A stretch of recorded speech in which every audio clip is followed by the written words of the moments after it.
Hey. Arrest a man. Oh, okay, got it. Woo. Deputies arrest a man at the Trump Okay. National Golf He was Course. checking out security Yeah. club. That led them to much more. Ooh, Mike. What a great Thomas.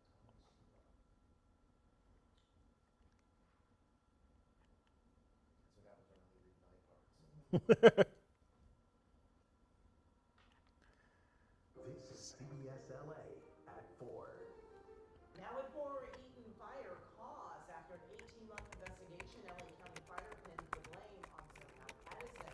We dig into those findings. Plus, too little, too late. Neighbors around a burned-out warehouse in Royal Heights demanding action. How city leaders are answering the call.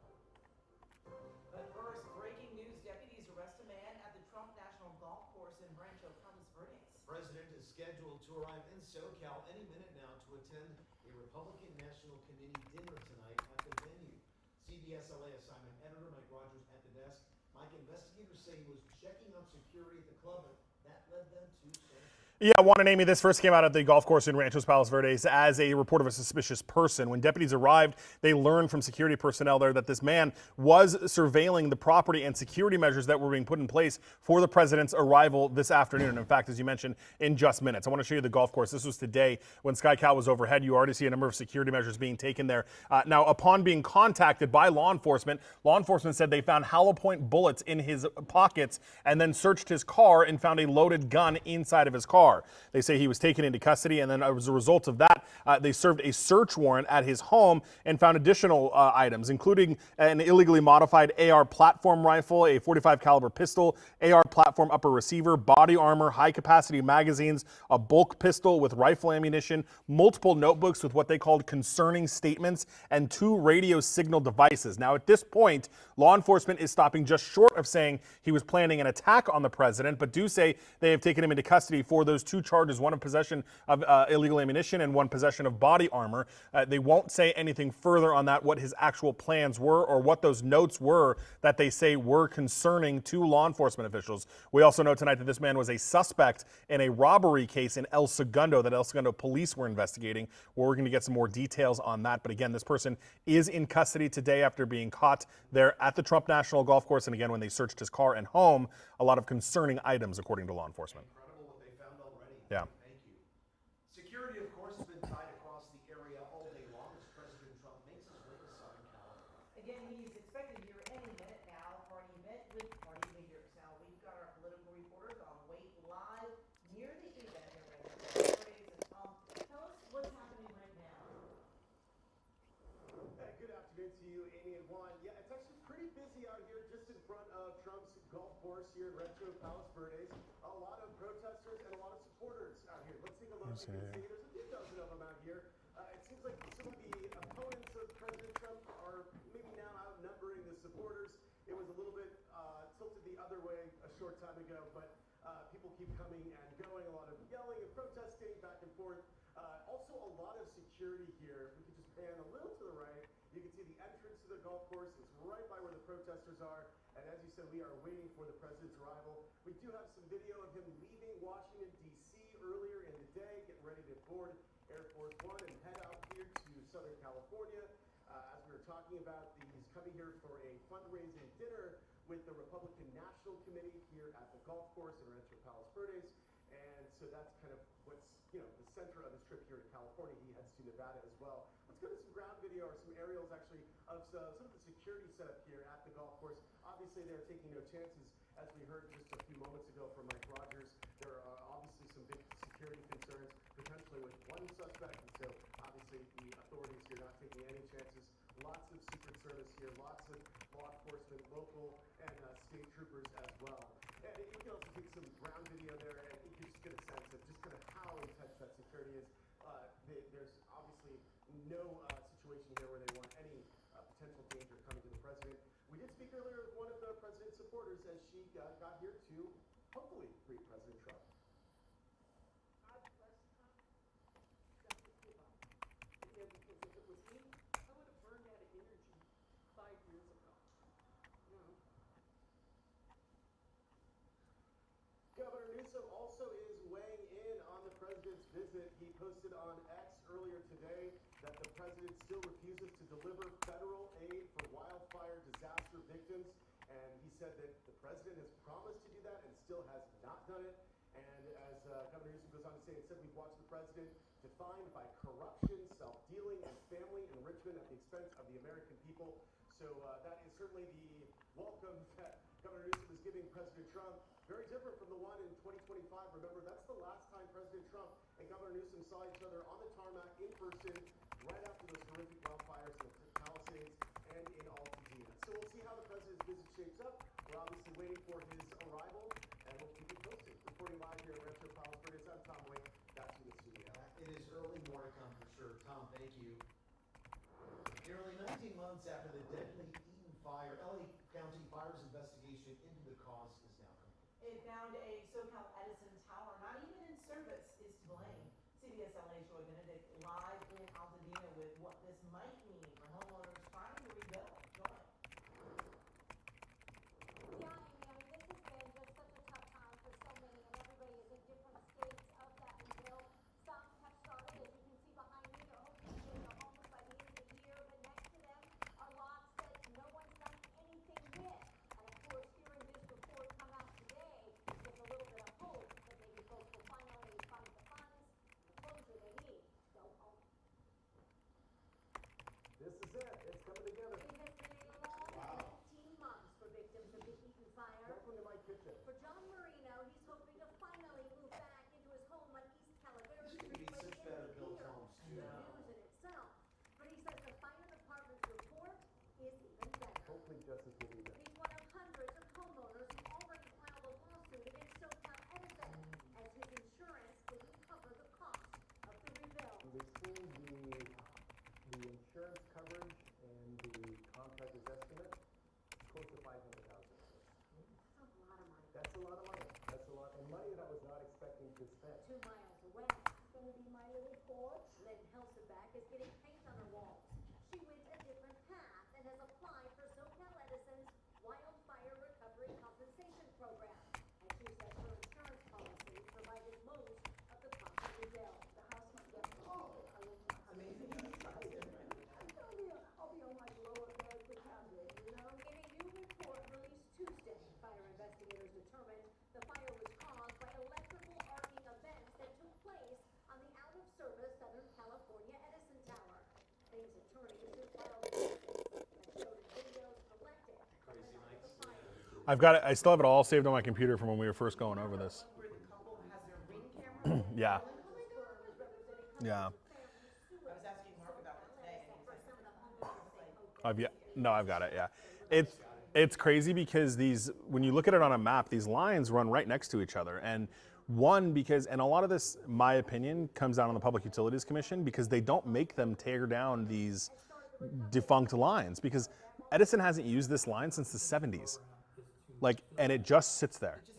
And which means if it's just sitting there, they don't have to maintain it. They don't have to have the protection on it that would protect from arcing like you do with current lines. Totaling more than $775 million. Well, right, yeah. For many, like John Moreno, he says it is not enough. He took out a loan with the Small Business Administration and he now needs to pay it back. He says although money can't replace what was lost, it is a big step to making sure his house and his heart are whole again. I think you have nothing to lose by filing. Now, it's important to mention, if you are interested in possibly filing a lawsuit against SoCal Edison, there is a time limit to do that. It is usually 2 years from a major incident. Of course, that 2 years would come in January of 2027. I'll send it back to you guys. It's good to know. Joy, thank you. Now to this, people living near the Boyle Heights warehouse destroyed by a massive fire say 2 months out, they are still suffering. As CBS LA's Jeff Nguyen shows us, their demands to speed up the cleanup are being heard at City Hall today.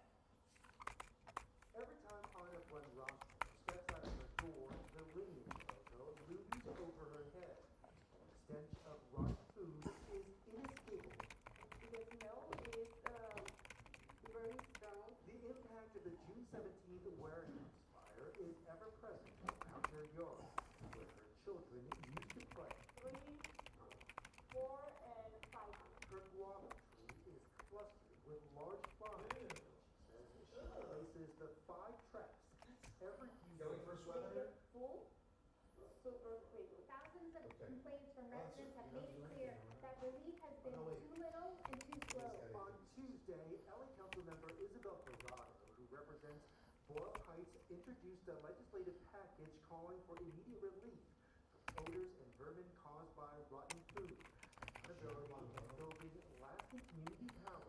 I'm also directing the city to recommend stronger financial penalties ranging from $25,000 to $1 million for serious violations. For its part, Lineage says it has removed about 80% of the food waste with the goal of completing the cleanup. I believe it's been 2 months, Mike. 2 months. I know. Since that first solar panel caught fire. Relief and recovery. Jim's Burger sits a block from the historic warehouse. How much has business been impacted because of the fire? 40 Sometimes here is empty. Lineage says it has gone door to door, offering relief to nearly 800 households with grocery vouchers and cash assistance cards. The company says the structure that burned has been demolished, but what Roscoe says that hasn't helped with the fly infestation. After the building was demolished, what happened? The situation was worse. Geraldo's 7-motion package needs to go through committee review before the full council can vote on it. In Boyle Heights, Jeff Nguyen, CBS LA. All right, Jeff, thank you. A man charged with kidnapping and killing his former business associate in Chino Hills pleaded not guilty this morning in a San Bernardino County courtroom. 66-year-old Jian Guan Bo's brother allegedly killed the victim in the trunk of his car before sheriff's deputies fatally shot him. But the DA says Jian Guan participated enough to receive a murder charge. His next scheduled court date is August. Close call on the highway. It's going to be a bit of a when a truck driver says saved his life just before a plane made an emergency landing in front of him. Well, you've no doubt seen the video of boy rescued from strong surf along our coast. His first message for the lifeguard who saved his life. And the digital divide in the classroom. I think AI in schools has actually reached the level of public health emergency. As students return to class, the controversial debate over AI in schools.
both countries would collect service fees for providing security, even though the Trump administration has opposed tolls of any kind. I'm not gonna let them charge. If anybody's gonna charge, we'll charge. Well, President Trump has not given a clear timeline for how long the talks could take, and he warns it's the regime's last shot at diplomacy. In Washington state, crews are trying to contain 3 wildfires in and around Spokane. Hundreds of buildings have burned and 60,000 people are under evacuation. We are learning about the man arrested in charge of starting the largest of the 3 wildfires. Aaron Mariachi was convicted of manslaughter for killing his father in 2010, and officials say he was connected to 2 other fires last year, though he was never charged in those cases. Deputies noted the tools they found on him during his arrest. He was found to be in possession of some waterproof matches, and this is all in public documents. So, a box that should have had 25 matches in it, seemed to be 10 or 11 matches short. A butane lighter and a pack of cigarettes, things that could be very easily used to start a fire. Officials are still investigating what sparked the other 2 wildfires. Well, a powerful tool to help fight wildfires, the U.S. Department of Interior Wildland Fire Service showing off its new C-130 air tanker. Carries up to 4,000 gallons of fire retardant, increasing the ability to provide critical aerial support during wildfire response. This aircraft is the first in a series of large air tankers joining the U.S. Wildland Fire Service. Naming a celebration of the Artemis II crew in Colorado. The astronauts who traveled around the moon visited Red Rocks Park just southwest of Denver yesterday to speak with fans. They shared the main takeaways from the mission 4 months since their lunar flight. That was one of the gifts that this space program, NASA's led space program, are giving to the world, is how to bring international collaboration into the hard days. This was always our hope, that the mission would move people. It was never about us becoming well-known or anything like that, but just this desire that people would be motivated, inspired, and see themselves reflected in the universe.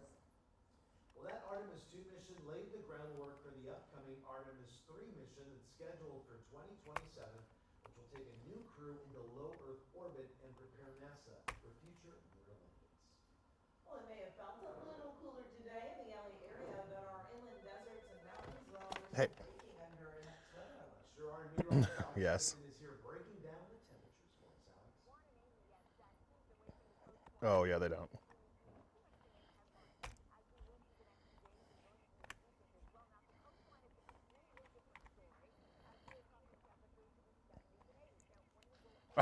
No. Right. I did ask them. Do we have somebody on that tonight? Okay, I did ask them to send us the old photos from when she was in court because I don't think we have those either. So they have that. And then, yeah, I totally forgot this was San Diego County. I mean, I knew she was a Riverside fire captain, but I forgot that it was being tried in San Diego. Right. Yeah. It was Temecula. I gotta go back and look, but it was somewhere in Riverside County. Yeah, and then what was I gonna tell you? Oh,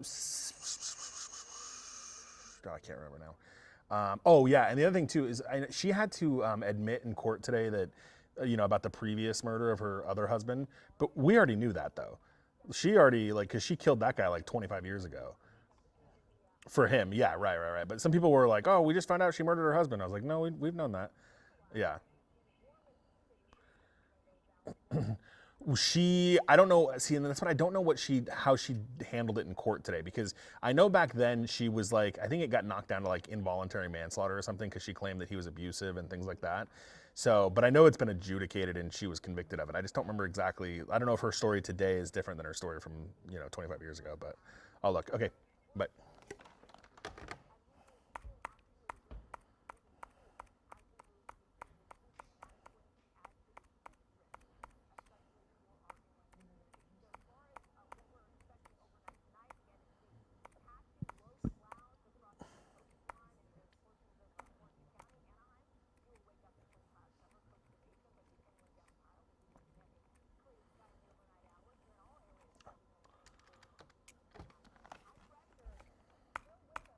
Sorry, I didn't mean to tell you this. So you have Perez on Trump golf course arrest? Okay. So I do, just so you know, too, Network Washington Bureau is working it pretty hard. So if they get anything, I'll forward it on to her. Will do. Bye.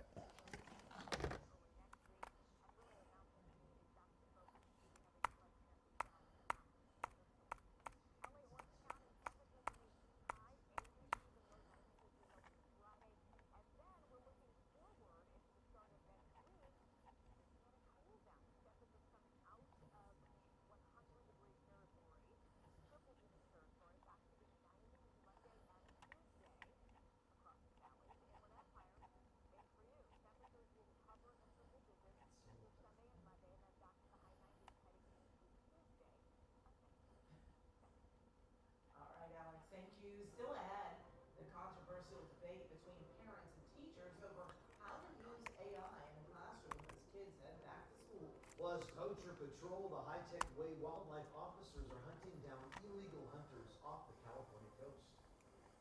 I'm Darren Haynes, and the Chargers are here in San Diego reconnecting with the military.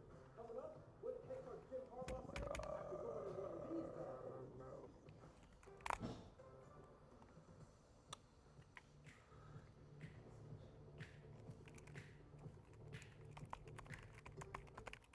All right, sweet James, thank you.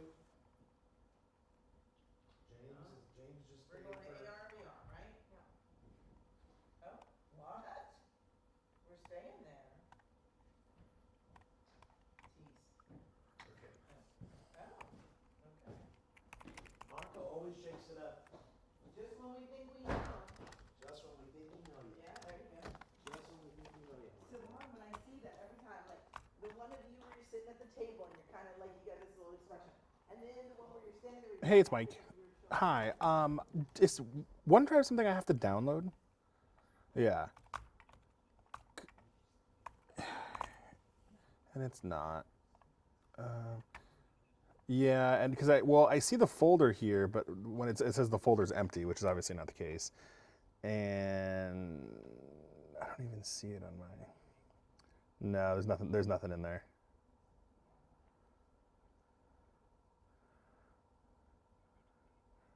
Yeah, go ahead. Yeah, that's fine. Do you need to log me out? Okay, cool. Okay, and let me print something in 2 seconds.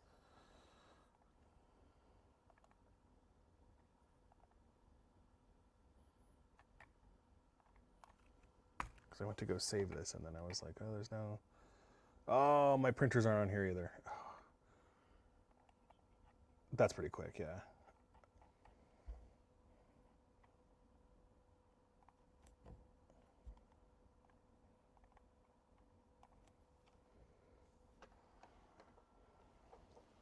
Okay, you should have control.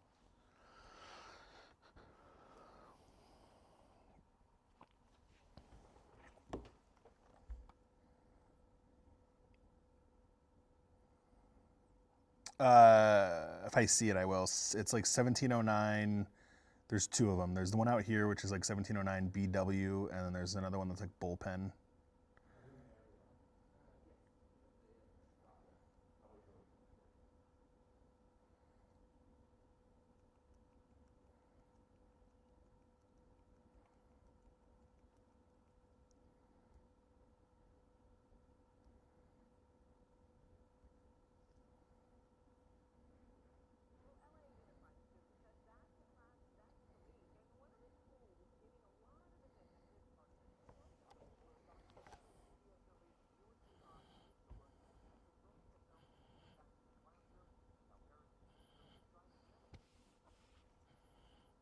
I think AI in schools has actually reached the level of public health emergency. Anya Mexon is a parent and continues to sound the alarm about artificial intelligence in the classroom. She's also the deputy director of Schools Beyond Screens, an LA-started grassroots coalition of parents and teachers advocating for safer classroom technology. Weeks ago, Common Sense Media, national watchdog, rated the AI built into Google's search engine an unacceptable risk for kids, warning schools and parents can't turn it off. Say it again. Oh, yeah. Yeah. Are we going to protect our children and give them the opportunity that we have to develop a full Yeah, it's not it. consciousness? Yeah. Or are we Oh, going to shut close it. them so Okay. that they never get to reach their full And potential? then where did I LA have it? Unified already bars students under 13 from using AI, and district resolution calls for updating Nada. AI guidelines as the technology evolves. But right now, how AI fits in the classroom depends on who you ask. I don't think that we need to be scared of it because that might lead us to. Oh yeah. So it's no, it's yeah, it's not. It's actually neither. It's none of those. 21 years and a visual arts teacher for the last 10. He says he won't let AI generate images in his class. He wants students creating from scratch. His bigger worry is money. Every dollar spent on AI contracts, he says, is a dollar potentially not spent on things that maximize the learning environment, like counselors and smaller class sizes. Oh, that's weird. When did that happen? Because I used to be able. That's how I got it previously. Yeah. Ultimately, when it comes to AI and its evolution, parents and educators both fall back on something they say no app can replace: the connection between a teacher and a student. Okay, and the one printer that's out here is out here. What do you think about the issues that are important to your life? That one right there. Yeah, yeah, that's the one that's out here on the set. But the entire purpose of education is to, struggle through this and develop those hard-won, critical thinking, analytical skills. Both Mexon and Romo say that educators, parents, and students need a bigger voice in how the district handles AI. And then the other one's like bullpen. Reached out to LAUSD asking for an interview regarding AI in the classroom. They declined the request. I'm Gio Insignares, CBS LA. Okay, I may have a. Hang on, I think I have a tease right here. Hang on. Do I have a tease right here, Marco? Okay.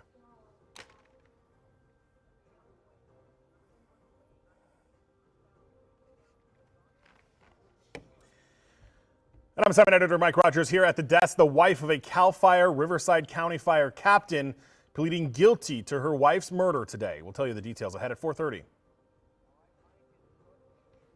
Okay, sorry. Oh, perfect. Yeah, that's what I want. Except I don't want all those pages. Let me pages.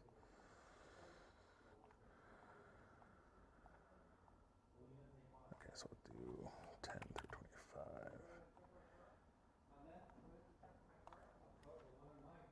Okay, so there's.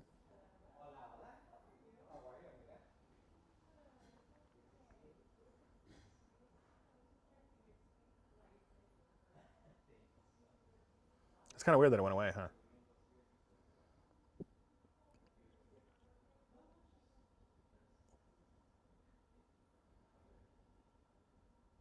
With the suite.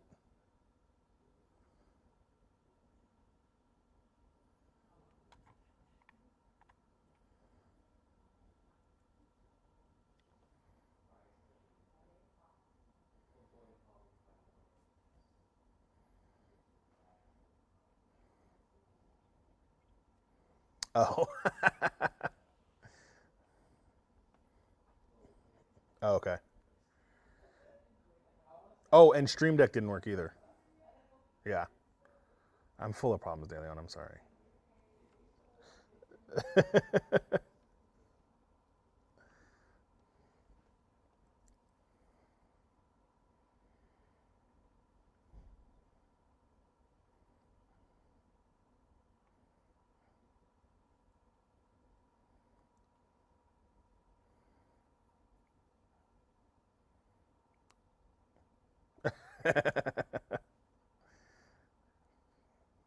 I only see one.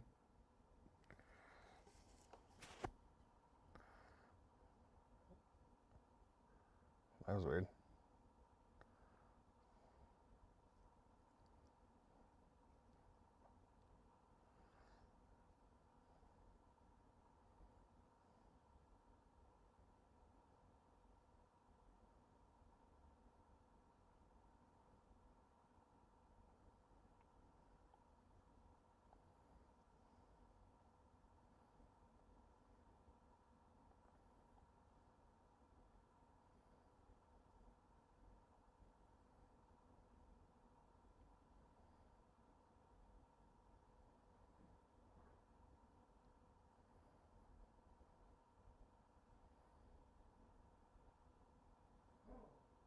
This is CBS LA at 4.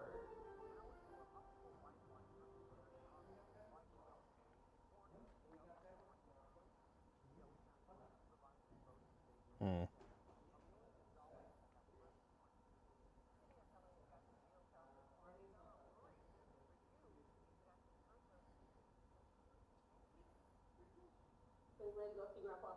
MLK Community Hospital is where Leviticus Johnson's family turns in an emergency. And he's here all the time. This is his main source of care. And they aren't alone. More than 135,000 patients a year come through its emergency department.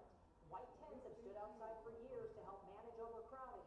But despite the growing demand in South LA, the private nonprofit hospital that shut down once before in 2007 says it's facing another financial crisis driven by federal Medicaid funding changes.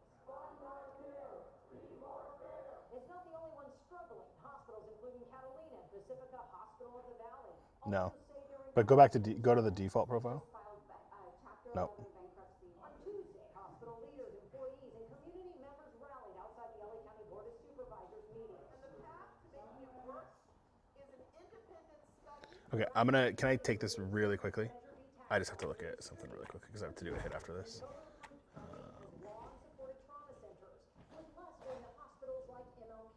This review is especially important. LA County Supervisor Holly Mitchell, whose district includes Willowbrook, introduced the measures to conduct an independent review. The motion passed. Okay, I'm gonna give this back to you and I'm gonna hang up. I'll call you right back. Okay. Bye.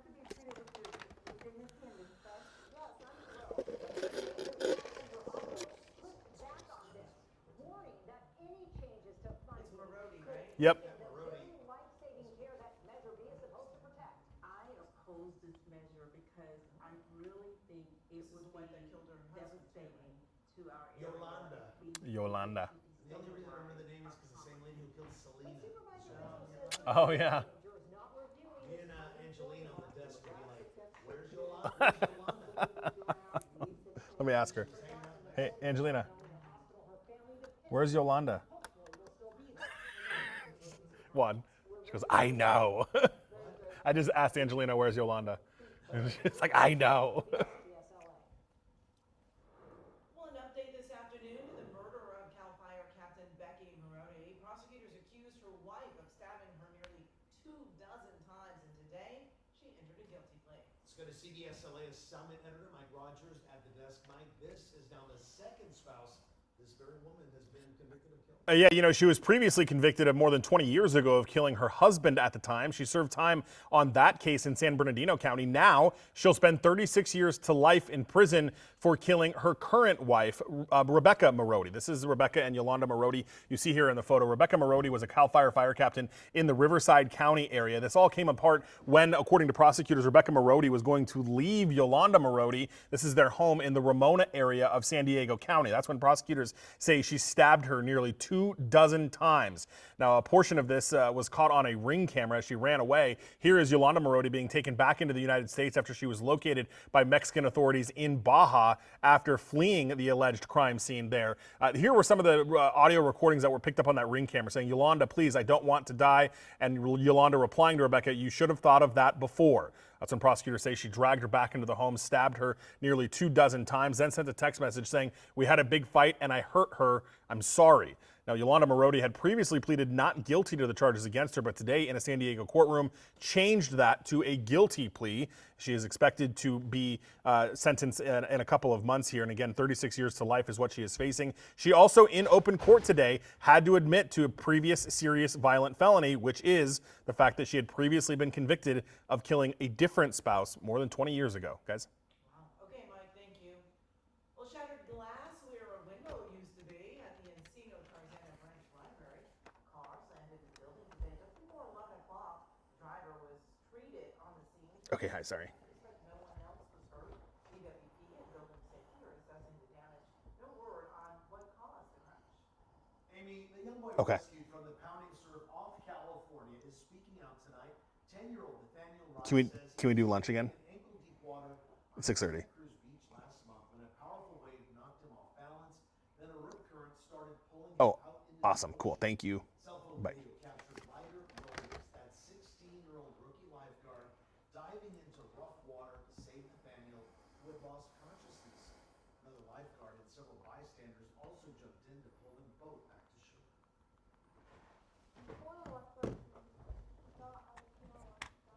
Rider off the sea showed leadership in that effort and being the first one to respond and leading the rescue. Then you had 10 good Samaritans that jumped in to try Nathaniel and his father spoke to Ryder for the first time over the weekend and thanked him for being a guardian angel. Again, those photos just incredible. They are working on plans to meet in person sometime in the near future. Right? Dodger fans did not have to wait long to see their team's new ace in action. Jim Hill joining us now with a highly anticipated debut. Jim.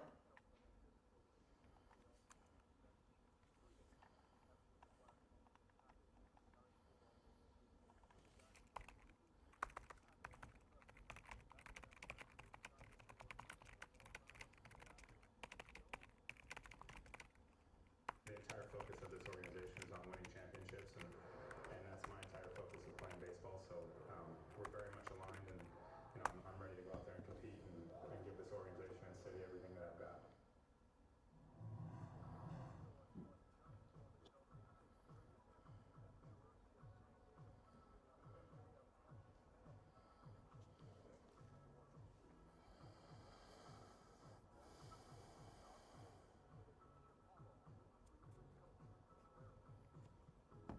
The fans are loud down here. They was loud.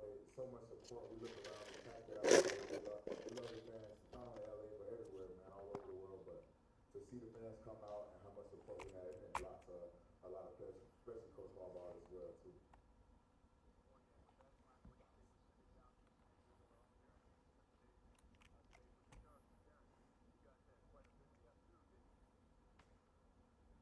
It was so much fun, but when you look at what Jim Oh, I didn't even. under his third year, It's on the ground, okay? Yeah, I see it. I see it. people in San Diego, but also connecting with the military. Okay. And this time, Okay. it's at the Marine Corps Air Okay. Station Miramar, and the chance to get a tour of the planes there, the helicopters, the fighter jets. Some of them even got an opportunity to go in the air traffic control tower, the same tower that Tom Cruise flew his fighter jet by in the movie Top Gun. And I had a chance to catch up with head coach Jim Harbaugh, who was so excited about the experience he had getting a tour inside one of the planes.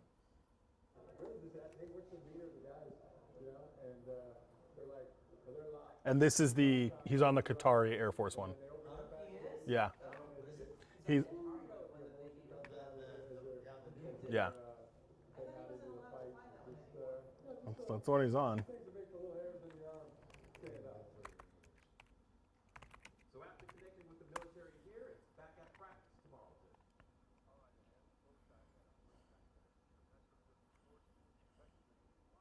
All right, Jim, thanks so much. Let's go to some breaking news happening right now. President Trump has landed at LAX on Air Force One. You see the tail of the plane just getting out of shot there. He's in SoCal tonight to attend a Republican National Committee dinner tonight at Trump's golf club in Rancho Palos Verdes. Yeah, he's scheduled to head to Las Vegas right after that event. Now, the president's last official visit to California was in January 2025 after the Eden and Palisades fires. And what we did notice about that plane before it actually got out of view was that this was the new plane, Mike, that was gifted to the president. Yeah, it was. I was able to see the markings on it just as it taxied down the taxiway there out of our view of the cameras there. But yeah, we did see that. There is a lot of protection there. CHP's got a helicopter up. They'll be part of the escorts here as well. And it'd be interesting to see how he departs here because. Yeah, here it comes back on the other side. So there we see watching it come back. We did start to notice, Desmond and I last week before his trip was even announced, we started to notice military aircraft that generally fly with the president arrived to Southern California. There was a C-17 Globemaster that was coming in out of Burbank. We know the Ospreys were around as well. Then Saturday, we saw them take off out of Burbank. The two Sea Kings, Sikorsky Sea Kings, and 4 Ospreys go down to the golf club. So he may just fly directly from here to the golf course. Certainly there's plenty of room to land that helicopter as you would need to at the golf course there in the Ranchos Palos Verdes. Right, Mikey, you saw all this movement of basic equipment coming into the area before we even knew that President Trump was headed to this fundraiser, right? Yeah, we started working on this last week. We started noticing things on the radar. We keep eyes on the radars all the time, and we started noticing some military aircraft that we don't generally see here. It's always kind of a flag to us when we see a C-17 at Burbank Airport. It's a very large military aircraft at that airport specifically. It's used to transport various, motorcades and other things that the president will need while he is here. And then, yes, on Saturday we saw it. And the Ospreys and the Sikorsky Sea Kings that generally transport the president have their specific color with specific markings on it, which, is what kind of clued us in that he may be coming. And then certainly on Sunday, that's when we got the official announcement. And we should also mention, Mike, at the top of the hour, we were talking about an arrest that was Yeah. made there already because there was someone there with weapons. Right, yeah, there was a person there. We told you about the top of the show. There was a man there who was spotted by golf course security who appeared to be, according to them, suspicious. They said he was taking pictures of security preparations that were going on there at the golf course. When they made contact with him, he had ammunition in his pockets, according to the Los Angeles County Sheriff's Department. And then they found a whole host of weapons and body armor, what they called concerning notes, when they searched his vehicle and his home. Incredible. Now we are watching the staircase being taken over to Air Force One there, and we should be seeing President Trump exiting the Air Force One in just a minute or so. And you know, Mike, going back to that preparation that happened before the president arrives, I often wondered in the past, you know, when he travels to Europe or travels to other countries, and any president really, you know, how is it that the limousine is there and the helicopter is there, and it is incredible the logistics that it takes to get Oh, yeah. the president into different countries, different areas, and still within that level of protection that he's expected to be in. Right, and logistically, you know, Southern California there's military bases everywhere, you know, between our region, San Diego. So there's a lot of those things that, you know, are easier to accomplish here because of all of the military equipment and bases that we have here. But you're certainly right. I mean, they've got to come through, and as we saw on Saturday, as many people did, the Sea Kings and the Osprey were flying around doing dry runs and looking at where they were going to go and doing all of those things. So, you know, there's certainly, they do this a lot. The president travels a lot, and they're very aware of where he's going to go and how they're going to accomplish this. As Tom Waite reported, this is the first time he's been back here, I believe, since the Eaton and Palisades fires when he met with Governor Newsom. So it's been a bit since he's here. So what we're looking at right now, they're bringing the stairs up. The back side of the plane, kind of hardly see it. Just on the right side of the frame, there is the rear end of the plane, the press corps, other things like that are deplaning. And then, of course, the president will come off here at the steps once they get them situated there. I wanted to point out, too, some very minor disruptions to the air traffic at LAX. What they'll do, and what I did see on the radar here, is they'll have aircraft that will essentially make an extra loop or, you know, slow their speeds or whatever to give some space between them and Air Force One so that when Air Force One lands, there is no other arriving or departing general traffic, commercial traffic that is landing here. We should also point out, you're looking at this from the ground and not SkyCal because there is a temporary flight restriction in place, 30 miles. 30 miles, Mike. Yeah. For any general aviation, anybody without a flight plan, there is a 10-mile ring, immediate ring that nobody is able to fly in, including law enforcement, fire personnel, anything like that. So there's a 10-mile immediate ring around him, and then there's a 30-mile larger ring that nobody's allowed to fly through without a flight plan. So SkyCal is actually hanging out over in Camarillo Airport so we could avoid being in that flight restricted area as the president is here. So the skies are much more clear today from aircraft than they would on a normal day. Incredible to see the protocol that takes place when the president does arrive. You can see some of the Secret Service members there, the guys in the suits and the sunglasses kind of moving around and milling around the plane. Also the welcoming committee, too, that is there to welcome the president. I'm wondering if the stairs are having, you know, this is the new plane, the plane from the Qatari government, if the stairs are, you know, having a little issue just butting up to the plane so that the president can and others can get out. Yeah, it's a new plane. Similar, but maybe not exact. But you know, maybe this is a little different rampway there for them to be using than what they've had in the past. And you know, there was a time, Mike, not so long ago, when the president was not using this plane. There was Right. safety concerns, and now obviously we see that he is using this plane again. I believe at that point it was about tracking devices in the plane and what type of protection was actually involved in this plane when the president is on board. Right. Yeah, I know it was taken offline for a little while so they could address some of those things. As you pointed out, though, obviously it is back. You can tell there's certain markings, and the paint scheme is different than the traditional Boeing jets that the president would fly on. And a reminder, Air Force One is not specific to a plane. Air Force One is any plane that the president is on. There is a smaller version of that the vice president usually uses, but if the president's on it, obviously, then that takes the call sign of Air Force One. But I can tell you, we did see it coming in on the radar. We were able to mark it or track it rather. It says AF1 on it. You know, of course, a whole host of protections come with that, and everything that would be needed to make sure that nothing goes awry while they are here. A very intense level of security for sure. Well, I'm pretty sure they have checked it out for security issues. And there was always that suspicion that a plane from a foreign government was a gift to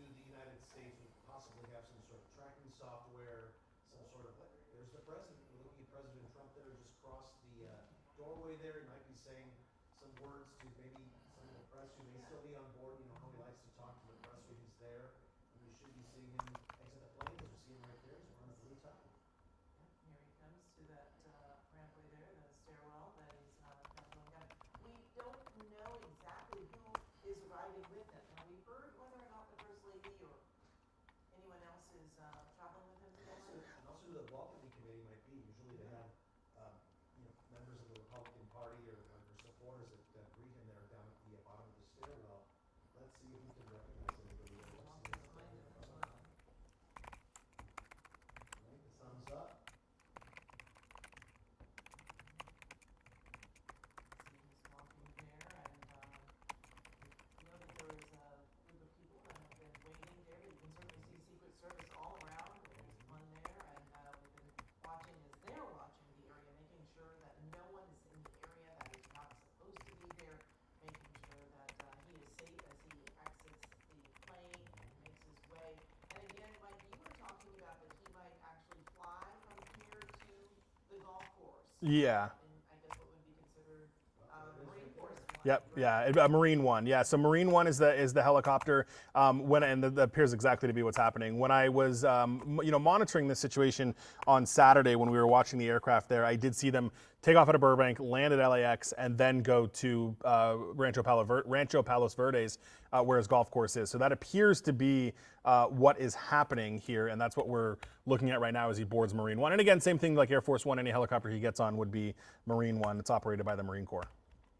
Just incredible to see it. The team that follows him along for the ride there, and it's not a very short, not a very long ride to Rancho Palos Verdes at this point. Yeah, it'll be a very quick helicopter ride. I mean, maybe 6 minutes, 5-6 minutes. It's very, very quick. It's certainly less bothersome to the traffic on an afternoon here. If you were on the roadways, making your way, they often shut down sections of the freeway and off ramps and on ramps to keep cars away from his motorcade. But right now, he's going to be taking off there, and Marine One heading to the event. Golf course, Yes, the Trump golf course. I believe there is a special dinner that's taking place there, a fundraiser dinner. It's going to be Republican National Committee dinner tonight. Tom Waite was reporting from just outside the location there of the golf club, where there were some supporters as well as protesters as well to greet the president. We just saw the stairwell there of Marine One go up, so shouldn't be too long. Seems to me like he's on a really tight schedule too. Yeah. Normally, when I've covered the president arriving at LAX, I covered Clinton when he came, also George W. Bush. They would come to the press corps kind of waiting. They would, talk to us for a few minutes, answer a couple of questions, and then either go into the limousine or go to where they're going. Yeah. It looks like President Trump is on a tight schedule, as we see here. Marine One's about to take off. Well, and remember, this is a very quick trip. He's only here for a couple of hours before he goes to Vegas tonight. So there's not a lot of room to kind of hang out here. It was interesting, we've talked about the welcoming party before. Obviously the Los Angeles region, the Southern California region is a very blue region. So we didn't see the mayor out there. We didn't see the governor. We didn't see any of those, dignitaries that we would generally see in a different presidency. So that may have kind of sped things along as well, just to kind of get them, in and out. I didn't see any dignitaries waiting for him at the bottom of the stairways. They're probably at the dinner. Right. Right. Yeah, the Republican elected leaders are probably already, wherever he's going to go, because it's an RNC dinner. So I wouldn't be surprised if they're over there. We fired the helicopter up pretty quickly there, and I imagine it's only going to be a matter of moments before they've done all their checks and they're ready to take off and make their way to the golf course. And it's incredible, right, Amy? All this equipment arriving in Southern California over the last few days or so in anticipation of today's dinner at the golf course. And I think we have audio that we can hear from LAX. We can kind of hear the chopper getting ready to take off. Let's just listen for a moment.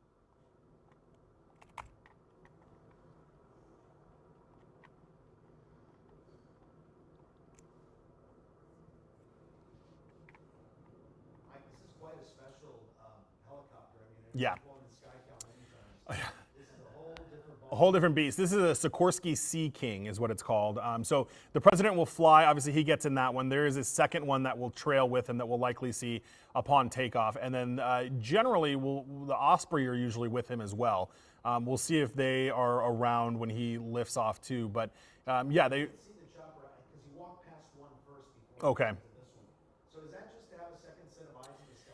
Yeah, lots of redundancy, right? I mean, it's just the same way when he travels in a motorcade. He is in one limousine, but there are several that are with him.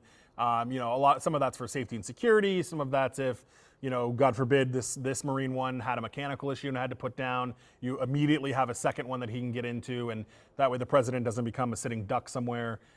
So a lot of that is for redundancy purposes and just making sure everything's okay. But you look at this Sikorsky Sea King here, and these are the markings that I'm talking about. It's a very specific, that kind of that green color. It says United States of America on the side of it.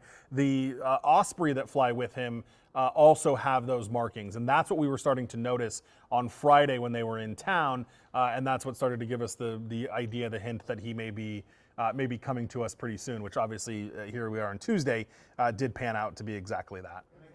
LAX has the space Mm-hmm. to land Air Force One and Yeah. Marine One and everything that comes with it. Yeah, and as Marine One is wheels up. Now I can tell you, we've all worked in smaller markets. We were with smaller airports, and sometimes when the president comes, it's much more disruptive to the airports if they don't have the capacity like LAX does.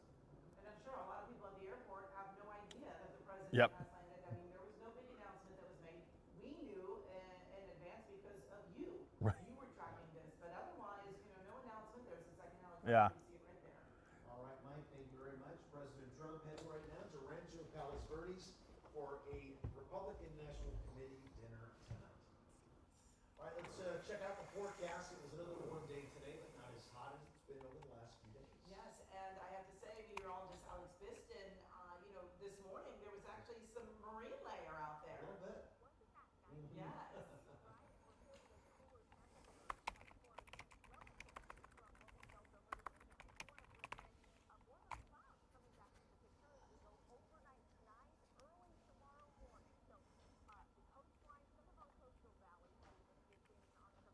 Oh yeah, and there's the Osprey.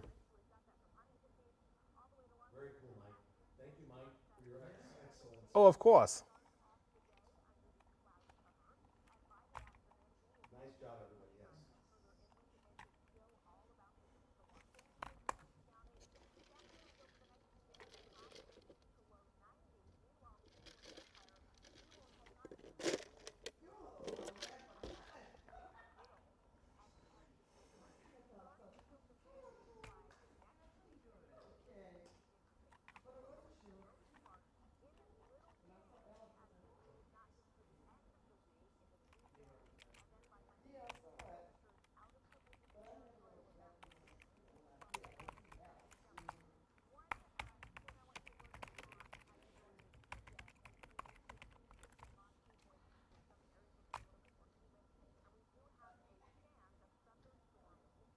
And then it's crazy too because even though he didn't take it, All right, Alex, thanks so much. Still ahead, a cinematic comeback story. That's right, a record-setting weekend at the box office, but could recent blockbusters help save Hollywood? What were you going to say, Mike? thank you. Even though he didn't take it, the motorcade is still all there. Like they're all ready. They're all just in case. Yeah. Well, you got to have, like you said, a backup. Yep. And a backup to the backup. Backup to put the crack up, right? Arturo.